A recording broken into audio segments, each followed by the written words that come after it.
Hi and welcome everybody. My name's Alice Grundy. I'm Managing Editor of Australia Institute Press, and I'm delighted to welcome you to the first Australia's Biggest Book Club for 2025. I'm coming to you from unceded Ngunnawal and Ngambri country, and I would like to pay my respects to the people who've looked after this beautiful land for many, many millennia. And please feel free to put which country you're on in the chat below. We love to see where people are around Australia.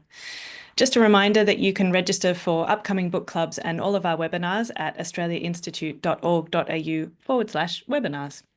So you can type your questions in for Santilla using the Q&A box, and you can upvote other people's questions as well. Remember to keep things civil and on topic in the chat. If you don't, we'll boot you out. And just so you know, this is a live event and is being recorded.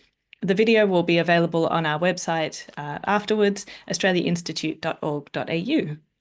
So Santilla Chingaipe is a Zambian-born filmmaker, historian, and author whose work explores settler colonialism, slavery, and contemporary migration to Australia. Her first book of non-fiction is Black Convicts, that we're here to talk about today, and it was published last year. She's also done the critically acclaimed and award-winning documentary inspired by the book, Our African Roots. Am I right in thinking you can still get that on SBS On Demand? Excellent. She's received several awards and was recognised at the United Nations as one of the most influential people of African descent in the world in 2019. She delivered the annual E.W. Cole Lecture in 2023 on Who Gets to Write History, a topic we'll be talking a little bit about today. And her work has been published internationally by the New York Times, The Guardian, the BBC, and elsewhere. So welcome, Santilla. Thank you, Alice. And, hi to everyone online. Can't see people's faces, but great that people are tuning in. I am dialing in from Wurundjeri country, where it's a pretty pleasant summer's day. So good to be with you. Excellent. So this is an extraordinary book that you've written. It provides, in some ways, a kind of corrective for some of the other Australian histories that have either ignored or excluded the stories of convicts of African descent. How did you come to start researching and writing it? Oh, that's a big question, and I'll try to simplify it. There was a bunch of things that were going on in my life at the time that I was thinking about, but I guess the motivation was just the overwhelming media narrative around people of African descent and around criminality, and how every summer, particularly here in Victoria, where the mood would change from whether it was the Apex gang one summer to the so-called African gangs. And there was this sense from the political class, certainly, that people's skin color was part of the reason why they were committing crime, which is just racist. But what was also happening in terms of the social commentary that was going on was that there was this seemingly consensus that it was just the Africans' turn to kind of cop this wave of racism, xenophobia. Every other wave of migration has copped it. The Italians, the Greek, the Vietnamese. It's now the Africans' turn, which was a bit strange in terms of like what we seem to consider a rite of passage in this country, that abusing people is how we welcome them. And every time I would hear that, I would sort of go, well, that's actually not true. I mean, perhaps, yes, there's more mass arrivals post the abolishment of the White Australia policy, but people of African descent have been around, certainly to my own knowledge, since the 19th century. Because I used to work as a journalist in a previous career, and I'd done a story about a South African convict who I write about in the book, David Stuurman, when the South African government was seeking to repatriate his remains. And so I knew that he existed because I'd done a story about him, and he was transported to Sydney in the 1830s. But this became an overwhelming truth, I guess. And I sort of thought, how do I seek to kind of correct this? And how do we move the conversation beyond these sort of racist narratives and stereotypes into a place where we start to consider why these problems are manifesting, which tends to be generally a failure of government policy, certainly in supporting people when they're settling in this country. And so I sort of thought, let me find evidence. I'd heard about individuals who arrived earlier. I'd heard about one of the first bushrangers. And then I went to an exhibition at the NGV, which was around the time when all of this was kind of happening. And There I saw a label at the start of the exhibition that talked about the First Fleet, the story that we get told at school about the colonization of this continent. And right at the bottom, it sort of mentioned that some of the people on the First Fleet were of African descent, which was news to me because, like I said, I knew that there were people that arrived earlier, but I did not know that the earliest arrivals were also on the First Fleet. And I sought to identify these individuals and then verify them. And then that just began the journey of just uncovering hundreds and hundreds more, not just convicts, but settlers of African descent that came to this continent. Mm. And your background in journalism, I think, really comes through beautifully in the book, the way that you conduct interviews with living people, but you're also speaking figuratively to the archive. Can you talk about your research process and how it was morphing into a historian, or were you always a historian underneath? Hell no. I did not want to become a historian. I did not. I mean, now that I'm here, I love it. But it was not the plan. Really, it was just that let me find the evidence, let me speak. Let me try and provide something that adds to the discourse. But yeah, as I kept on uncovering these stories, patterns started to emerge. And there, I started to recognize that there were gaps in my own knowledge and my own understanding. And so I returned to university. I've started, working as an academic historian now, but that was also kind of trying to find the language to be able to articulate some of the patterns that were revealing themselves that I had a hunch, but I didn't quite know how to articulate those sorts of things that were happening that were revealing themselves across empire, and then that were also then beginning to manifest on what was becoming Australia. Mm. And there's a note at the beginning of the book about how there are terms in the book that come directly from the archive, so they're racist terms. Mm. I mean, while you were in the archives, in some cases, really beautiful buildings, the Mitchell Library at the State Library of New South Wales or the Victorian State Library, a library in Barbados, you're in these incredible locations, but dealing with horrific content. How did you manage that process? Do you know, that's such a great question because I don't think, knowing what I now know, I probably would go about it very differently. I think I naively, and maybe this is just the, journalist hat on, where I just sort of thought, yeah, that's what you do. You go somewhere to gather pieces of information. Um, and what I didn't realize was that, you're dealing, you mentioned before that I spoke to the archive, and in many ways, it was speaking to the dead. It felt like I was tending to graves, and with every Mm. name that you uncover, with every piece of someone's life, you begin to realize that these were fully formed human beings, and for no. No wrong on their part, just the cruelty and the fact that this was a very inhumane system of empire that was operating, found themselves displaced from their countries of origin, from their loved ones, from their families, and in many cases, never to see them again. And when you arrive at sites where they took their last breath, for example, I went to a lot of gallows, I went to sites of punishment, that sat in my body in a way that I had not expected and thought. And even showing up at grave sites, I think I read about Robert James in the book, who I'm standing at his gravesite. And because for many of these Black convicts in the book, there are very few places where they're actually marked.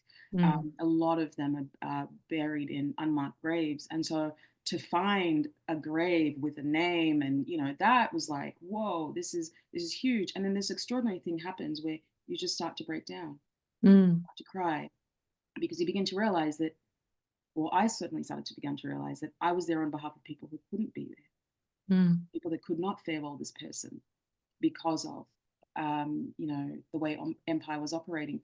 And so it took on a deeper meaning that went beyond just recovering history and telling these stories with a sense of urgency, but also in some way mourning, these lives that have been overlooked for so long. So it was a very difficult process, and what would happen was that, you know, it would take me about a week and a half after I'd returned to be able to fully start um, working again. Tasmania was probably the hardest place to be because their history is very much living all around. I mean, you can't. There are very few places that you can go to Tassie where you're not really feeling the history of the place coming alive, but also it's quite visceral in a way that made it quite um, uh, intense, um, uncomfortable, but also very real because I could walk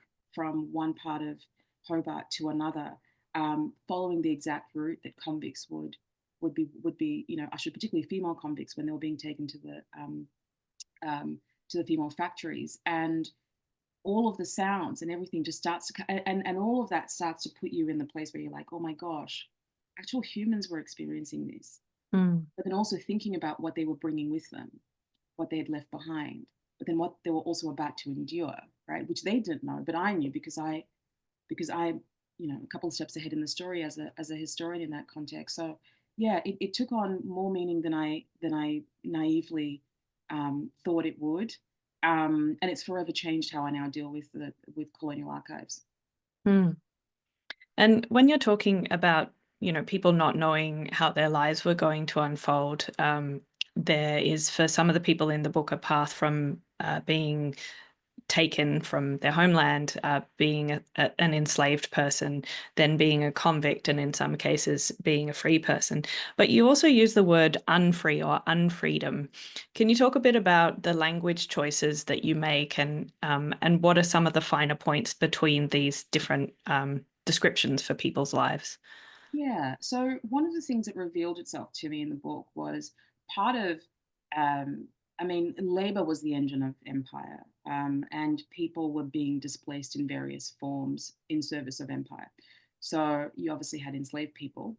You also had indentured servants who, that sort of kicks in after the abolition of slavery.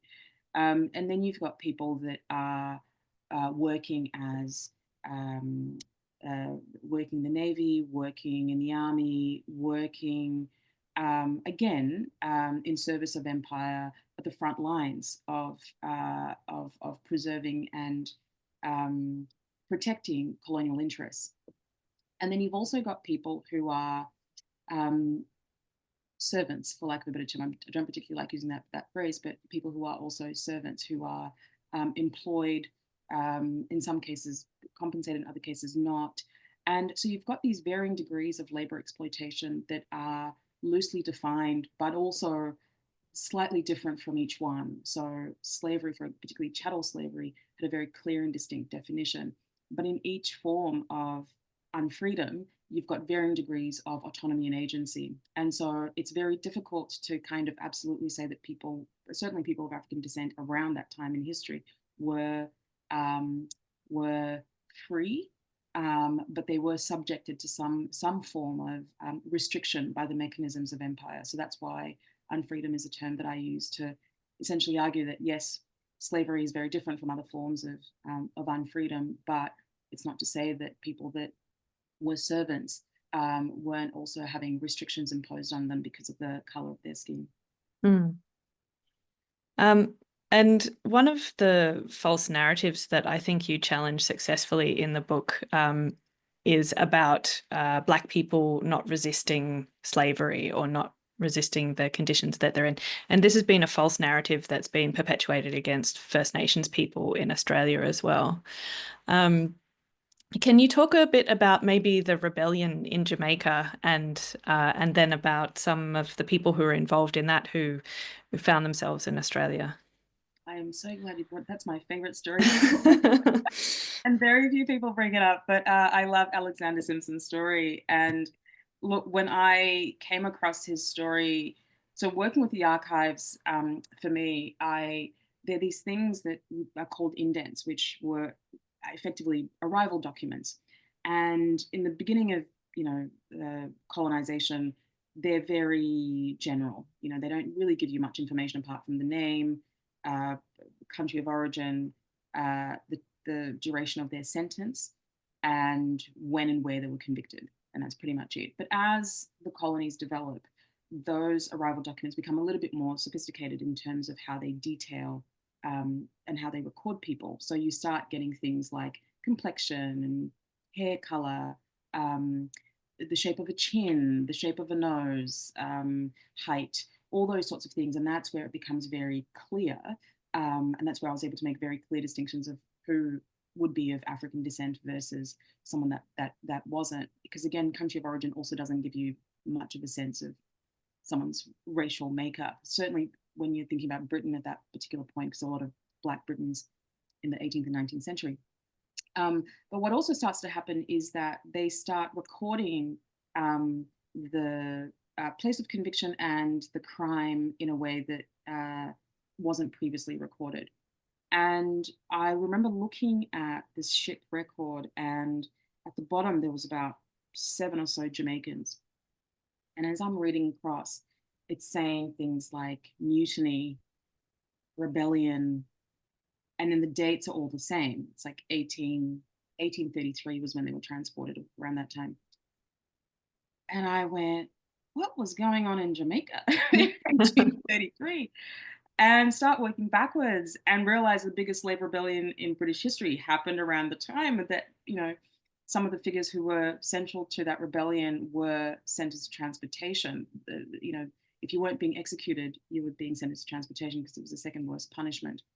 And so, you've got something very, it's so funny because it's such a complicated thing to describe exactly what leads to the slave rebellion, but I'll try my best to really condense the evolution of slavery in the British context and its colonies.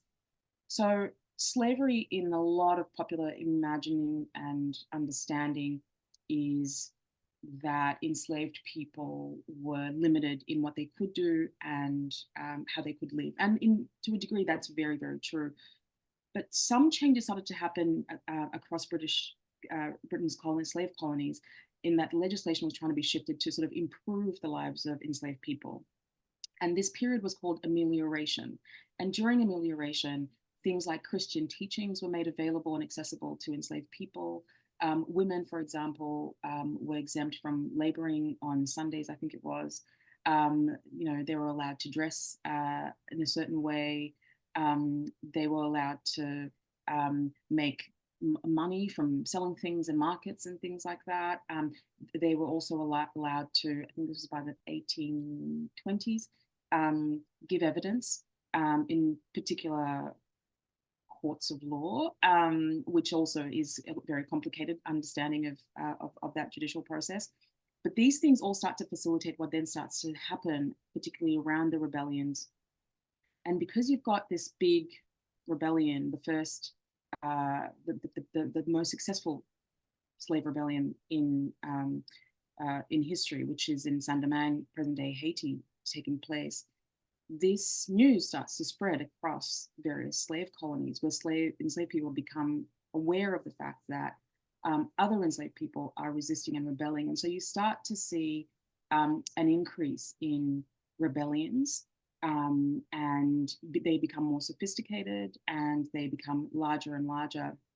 But at the same time, like I said, because you've got growing literacy because of access to Christian teachings, you've got these leaders who are now emerging who are able to articulate their aims, their aspirations, but also lobbying for fairness as laborers, essentially trying to be on par with laborers in the UK who are doing similar work.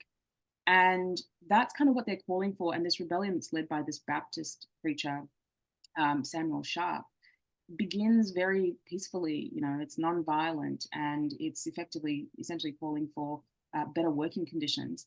And it quickly turns violent because the planters don't like the fact that the workers are withdrawing their labor. Because again, this is during the height of the sugar economy, and workers withdrawing their labor has economic consequences. And the British bring in troops, and it just turns to chaos. And a handful of white planters are killed, but hundreds, if not thousands, of Black Jamaicans end up dead as a result of the consequences of rising up against their conditions and protesting. And so Alexander Simpson is someone who's seen as a figure, a central figure in that protest. And for his involvement, he is transported for life to Van Diemen's Land, I think it was. And an extraordinary thing happened in 2018 in Jamaica, where the Jamaican government pardoned all of the people that were involved in all of the rebellions that had taken place in the history of that island. Alexander Simpson is one of them. So when you look at this extraordinary bill that was presented to the Jamaican Parliament, his name is there, and he is now revered and seen as a hero, as a freedom fighter on one side of the world, and yet on this side of the world, he's still a convict if he's remembered at all. So it was a pretty extraordinary story to kind of sit with the fact that this is what history teaches you, is we'll never really learn, and we keep making the same mistakes. I mean, even in contemporary context, we have a lot of people who are advocating for fair wages for workers, and the consequences that come from protesting against that, in many cases, proved to be quite fatal, as was the example with the slave rebellion in Jamaica in 1831-32. You must have read through so many legal documents in drafting the book. I mean, that's one example. But you talk quite a bit about the racism that people of African descent faced in the criminal justice system, whether it was in the UK, the Caribbean, or elsewhere. What were the archives telling you about Black defendants? And also, you mentioned on a few occasions petitions that they write against their treatment. And following on from that comment about the rebellion in Jamaica, this idea of these defendants having autonomy, being able to argue their own case. It's not as though they were illiterate or incapable. Yeah, I mean, it's so interesting again, because one of the things I was trying to make a point with the book was I was trying to zoom out to look at not just the origins of slavery, but also the origins of what we now consider modern racism. And modern racism, effectively, certainly in the Anglophone world, begins with the legislation of racism, when racism becomes institutionalized. Because racism still exists and has in human history, because humans have always found a way to discriminate on various things. But when racism becomes institutionalized because of skin color, that starts to shift, and this starts to show up even in the early colonies in Australia. I mean, you start seeing that this template that's sort of originated in colonies like Virginia, in Barbados, finds its way to New South Wales, to Van Diemen's Land, and the treatment also of First Peoples, whether it's in Virginia, in Jamestown, where they were displaced, dispossessed, and genocide was carried out, also across the Caribbean. This also happens in those colonies. You then find that works so well across those colonies that they effectively do the same thing here. And so that language also finds its way here, and also in the way that First Peoples here are treated, and what we've also now inherited in terms of that complexity. So for me, thinking about that was very useful in also thinking about then what you are asking around the racism that Black people experienced within the criminal justice system. I mean, it's not just in the criminal justice system; it's in employment, it's in various, in all facets of life, and it really does begin from the fact that you've got these slave laws that begin in the 17th century that really make a distinction that to be Black is to be inferior. And then this machine just now starts creating narratives that reinforce these ideas, right? And these ideas are also then embedded in legal institutions where, like I said, at the beginning of slavery for a very, very long time, I think for 200 or so years, enslaved people weren't allowed to give evidence.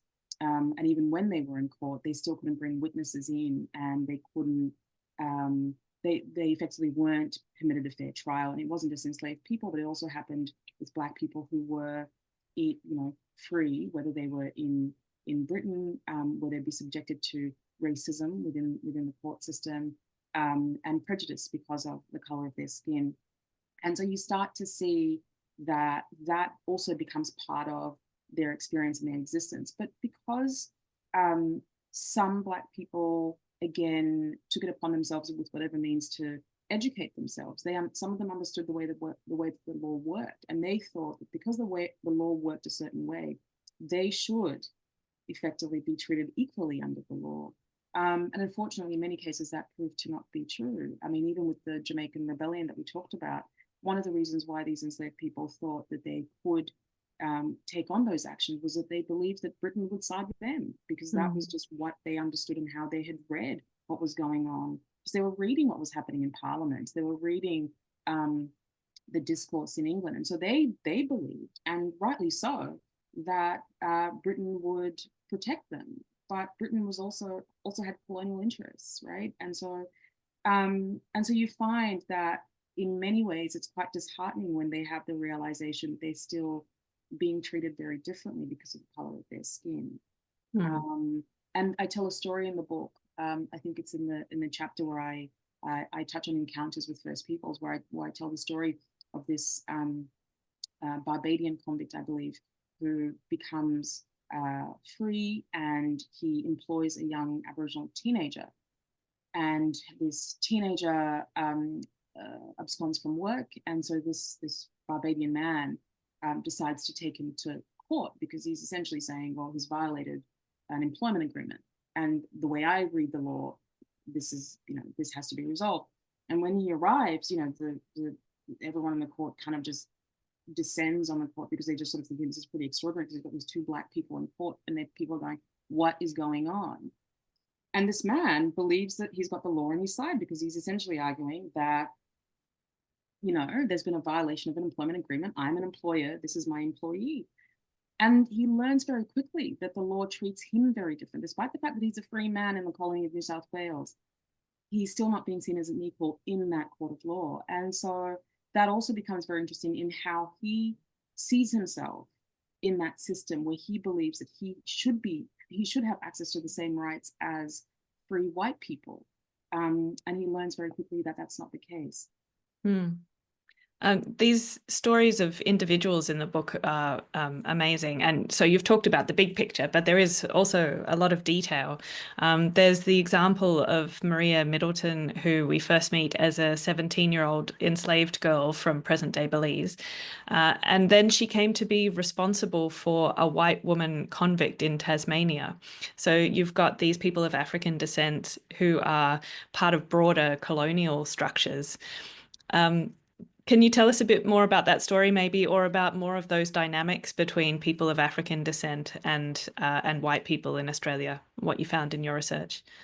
I think what I found quite fascinating about the convict system and how it's intertwined with the systems of slavery was, when we think about slavery, when we think about the convict system, most of the time they've always been seen as separate systems operating, and also very clear in how they're functioning, right? And what the convict system revealed to me, certainly when I was considering convicts of African descent, was that the convict system was very contradictory in so many ways, because here was a system that was very much modeled off of plantation slavery in terms of how labor was being exploited. And this was across the board: white, Black, and other races that ended up as convicts were being treated in many ways similar to enslaved. It wasn't the same as slavery, but very much similar to enslaved workers. They were being punished in the same way: the floggings, the surveillance through ticketing systems, the working in gangs. That's very much a product of chattel slavery. And so you've got that mechanism that is borrowed off of chattel slavery. But then you've also got people who are ending up in the convict system who in many ways complicate our understanding of slavery itself, because within the convict system, you have enslaved people ending up as convicts, but you also have people who are slavers. Right? So I tell the story of these white men who were the time when Britain had abolished the slave trade in 1807. It was illegal for a British citizen to, be involved in the buying and selling of Africans. You could still have enslaved workers, but you weren't permitted to trade in African slavery. But some people still, attempted to do so. And on various occasions where they were arrested and they were charged, some of them were sent as transportation. So they end up in the convict system. So here you've got slavers in the convict system, as well as the enslaved. But then, as you say, you've also got people who are starting their lives as enslaved people, working for, masters, mistresses in a system that has clearly defined their position in their hierarchy, then finding themselves as convicts, and after serving their time, afforded some kind of freedom. And some of that freedom requires them to supervise over other convicts, which is what happens in Maria Middleton's case, where all of a sudden now she's gone from being a Black woman whose lot in life is just to work for white people and to labor for white people. And then now all of a sudden, she's now responsible for a white woman. And I can't even begin to imagine how psychologically that would have been a bit of a mindfuck, pardon the language. But I mean, it's the only way that I'm like, I don't quite know how you reconcile that. But it was pretty extraordinary, because the convict system to me illuminated just how binaries just are do us a disservice in understanding history and understanding power dynamics and understanding human relations, because all of this is brought to the fore in the convict system. What you think you understand in one context plays out very differently, and power seems to sit at the heart of the complexity, beyond race, beyond gender, and beyond class in some cases.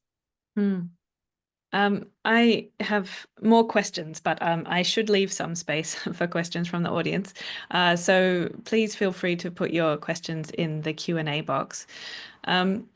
I mean, talking about those different structures, you do address patriarchy and the empire in the book, and also how different it is, say, for a Black woman who becomes pregnant, and then if she's enslaved, knowing that the child is also going to be enslaved. What were you finding about how the role that patriarchy played in the systems of labor, of slavery, and in the convict area? Yeah. I don't come across a large number of Black women convicts, and this is just across the board as well. In general, there were fewer female convicts who were transported than men.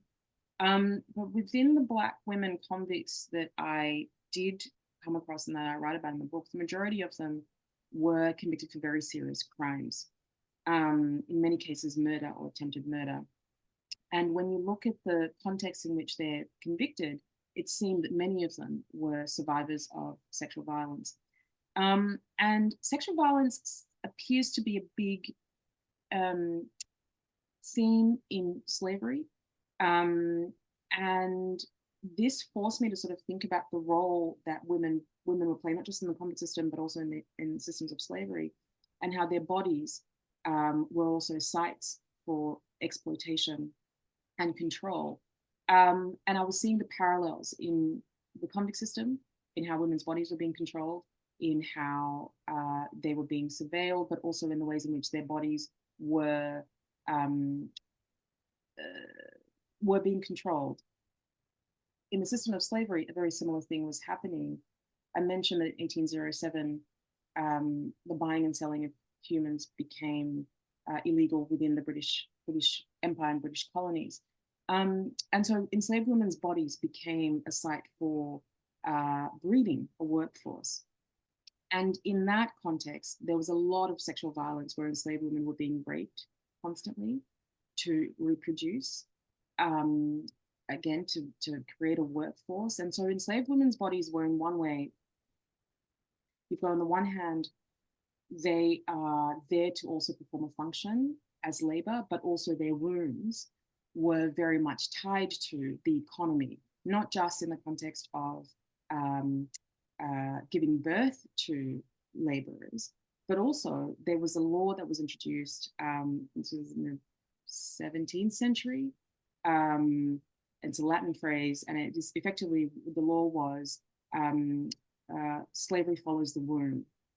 So that meant then that for an enslaved woman, her child's child, and then just as that line went on, would all be enslaved, as in they would never have access to freedom, they would never have access to any rights, because they they were just destined to be enslaved workers, and that was determined by the womb.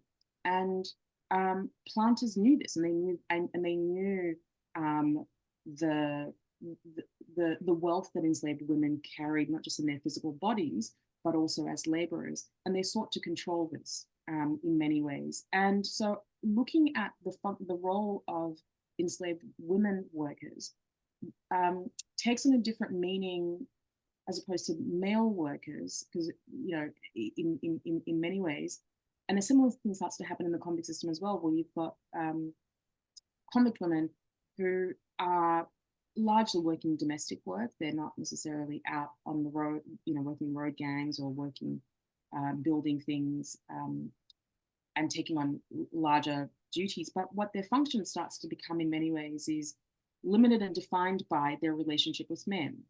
Because for many enslaved women, even as a convict woman, sorry, I'm mixing my enslaved women, not convict women. For convict women, you were granted some kind of autonomy based on your relationship to a man. So if you were married, the state passed on that custodianship to your husband. Mm-hmm. So there was a benefit for a convict woman to marry, to have children, and to settle down. And so the system didn't quite know what to do with single, unmarried, childless women. And Anne Hicks, who I write about in the book, was a perfect example of a single Black woman who never gets married, doesn't have children, and is in and out of institutions, in and out of asylums, because the state does not know what to do with someone like her, because the function is very much defined by the relationship with men, whether that's with your husband or with the state. Mm. In chapter 13 of your book, we come across the question, why don't we know? And you write about William Billy Blue and all of these places in Sydney that bear his name. I lived in Sydney for a long time, and I'll confess I didn't know about him. Can you talk about some of the reasons why we don't know about this? I think part of it has to do with what I was saying in the intro of who is writing the histories, but also maybe what questions historians are asking when they get to the archives. Absolutely. I don't think there's one simple answer as to why we don't know. I think history is always, the past is the past, and history becomes history when it's recovered and reclaimed and brought together by historians. That's when it becomes history. Otherwise, it's and there are many stories that are in the past that are yet to be recovered. I think part of it is around how we view history, and a lot of it I would put at the feet of historians in many ways, because I'm here, I'm just speaking explicitly to the context of Australia, where for the longest time historians in this country have told a particular kind of narrative about our history, our national story, whose stories get centered. For a very long time, stories have been centered around great men, heroic stories, stories that have some kind of feel good, kind of success, a celebratory kind of narrative that we can take pride in. And that has dominated the sorts of histories that get written. So there's that aspect of it. But that's not what history is there to do. History is not, you don't go to history to absolve yourself. You don't go to history to feel good about yourself. And for as long as those narratives dominate, we find that other histories, whether it's histories of working class people, whether it's of First Peoples, whether it's histories of other people on the margins, continue to become relegated, because for a lot of those stories, they deal with the complexity of our inheritance. They deal with things that it's very difficult to take pride in, right? It's very difficult to celebrate, because humans are humans, and humans did some horrible things, and it can't just be stories of triumph that we write about. And so there is that aspect. There's the aspect of the archive. Part of the challenge for me working with colonial archives is that I was dealing with scant material about these Black convicts because they only get picked up when they are in trouble with the law, which in itself is a very problematic thing. But you don't get picked up by the archive if you are just going about your business, living your life day to day. And so when they do brush up with the law, the perspective of which they're being recorded is from someone in a position of power who's not sympathetic to their position. And so already there's a power imbalance in how that is also being recorded. So that also presents some challenge in how I interpret that historical fact, because I can't just read that as fact, right? There's a lot, there's everything, there's a lot of other things going on as well. So there's that aspect of it. And in the way in which history has generally been written, it's been recorded from the perspective of, because it is written, therefore it is true, which is never the case when you're dealing with power dynamics. So there's that aspect of it as well. And then there's also who is writing history, right? I mean, historians like to see themselves as quite objective, but historians are human beings, and historians bring their own way of looking at the world to the historical inquiry. You know, you bring your lived experience to that. You bring, and, you know, if you've got men writing history, yeah, you'll see a lot of military history being written because, you know, that's interesting, you know. That's not a bad thing, by the way. Like, it's not a bad thing. I mean, obviously, write about the things that you find interesting and explore those things. The problem becomes when that becomes dominant narrative, because there are fewer people who are entering the academy, there are fewer people who are being given access to write history, but also the people who are believed as the authority on knowledge. And that's why I talk about epistemic injustice in the book, because you have people who have told history, and we know this certainly on this continent because of the long history of Indigenous history. There's been so many Indigenous scholars who have, you know, brought to bear the truth of this continent's history. But again, the challenge that confronts us is, who do we believe as authorities on the knowledge, and who do we believe as as being worthy of telling us about our national story, right? And all of these things kind of factor into what we then perceive as history, what we perceive as true history, and yeah, so it's a lot of it's a lot of things. Yeah, that was a pretty multifaceted question, but I think you covered a huge amount of ground there, so thank you. The following on from that, so there's the question of who is telling the history, and then there's the question of who is receiving the information. I was wondering if you could just talk a little bit about what it is to create a book versus a TV show, and how you try and reach different audiences. Oh wow. Um,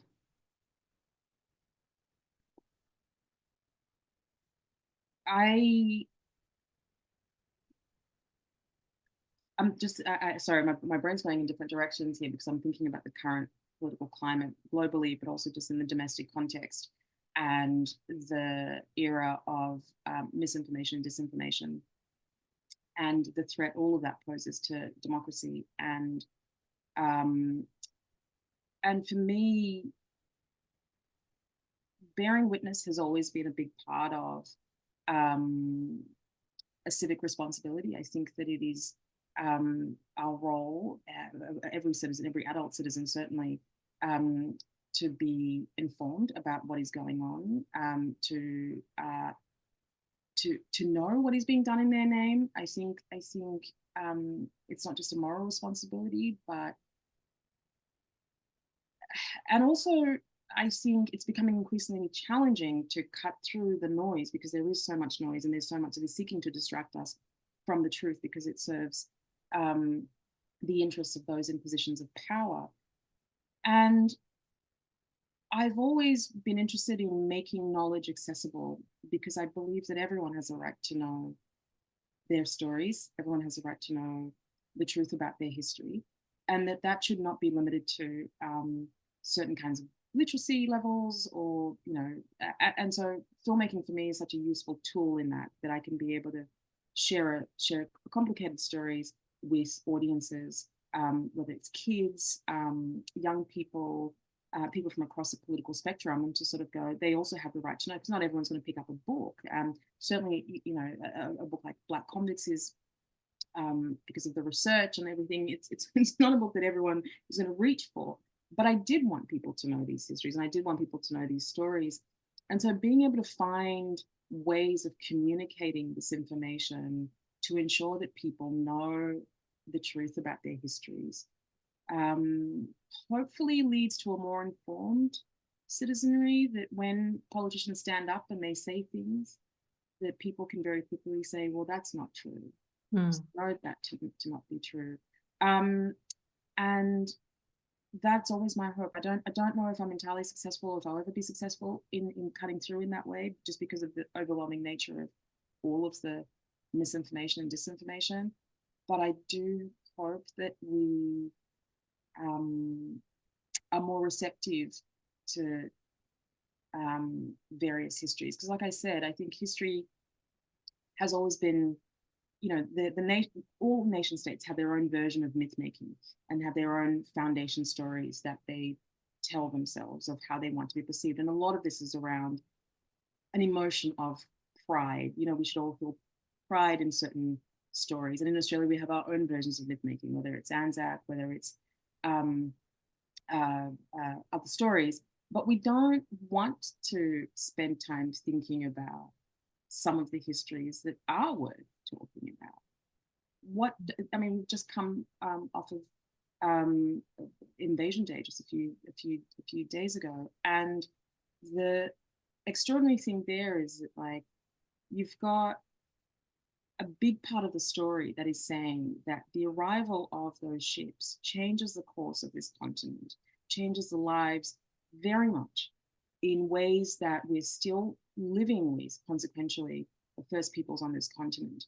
And yet we feel uncomfortable to sit with that, which is pretty extraordinary to me, because I'm like, it's what happened. How do you, like our Indigenous siblings always remind us, there is no pride in genocide. How can you sit and sort of go, we should have this day that we create this myth that there was this landing of these ships and then all of a sudden it was wonderful and let's have a party. Well, and celebrating Australia Day on that day is so young anyway. But again, it goes back to the stories that we tell ourselves, which is so far from the truth. And again, it's this expectation of what we want history to do for us. It's like, history can't do that. History is not going to absolve you from feeling discomfort, from feeling betrayed, from feeling disappointed. But you have to sit with that. You can't sit with, you can't cherry pick narratives and say, I'm only going to sit with this story. I'm only going to celebrate this narrative. We're only going to look at the good stuff. That's not history. We have time for one last question. I think this comes from Robert Johnson, who asks, can you say a little bit more about Maria Middleton in the context of her having been an escaped slave found guilty of murder, transported via England to VDL prior to the abolition of slavery, and freed after a few years, marrying and setting up a business, etc., and then dying young? Was enduring slavery cancelled by convicthood/transportation?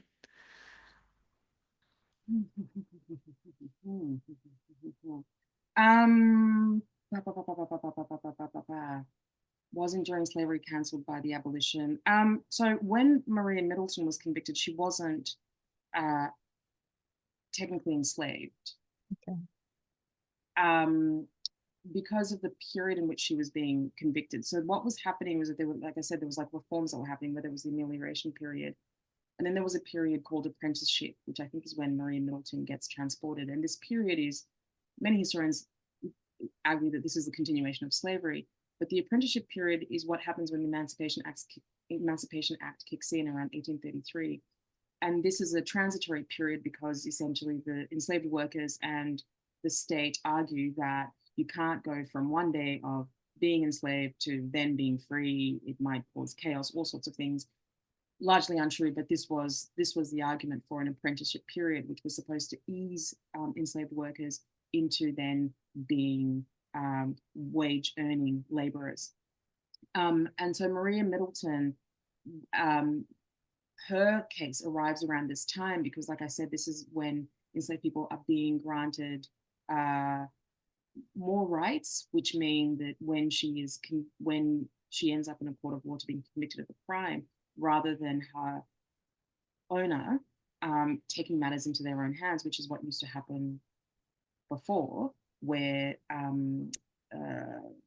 planters would take responsibility for punishing their enslaved workers. It's now being passed to the state. That's where the sentence is being passed on. And so that's kind of the context that she finds herself in, which is a very complicated sort of state, because technically she is enslaved, but in the way in which she's ending up in this system is as though she is a free person with rights, with access to things that others aren't. But she wouldn't have had access to a fair trial, all the sorts of things that you would expect a free person would have access to. So that was the complexity of her context. I don't know if I've articulated that well. There's so much detail, and I think one of the things the book does really successfully is unpick some of these entanglements and the differences between over time and how that changes.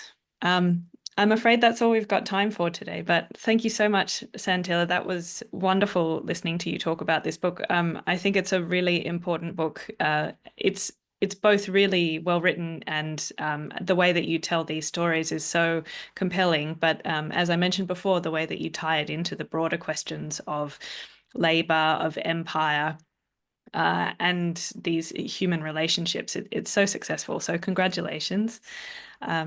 Thank you, everyone, for coming along today. The next edition of our book club is going to be at the end of February with Tim Winton, so please sign up for that. You can subscribe to Australia Institute podcasts on our website. We've got Follow the Money, Dollars and Cents, and After America. And you can buy a copy of Australia Institute Press's first book, What's the Big Idea? That's also on our website, and it will be in bookstores from the 4th of March. Thanks so much for coming. We hope to see you next time. And thank you, Santilla. Thanks for watching. If you'd like to keep up to date with all our latest research and work, sign up to our newsletter. Delivered every fortnight, it includes behind-the-scenes updates from Richard Dennis, an exclusive cartoon from Judy Horacek, details for our upcoming events and webinars, as well as explainers, graphs, and not to mention the latest cutting-edge research and analysis from the team here on the key issues that are facing Australia. Click the button on your screen to check it out.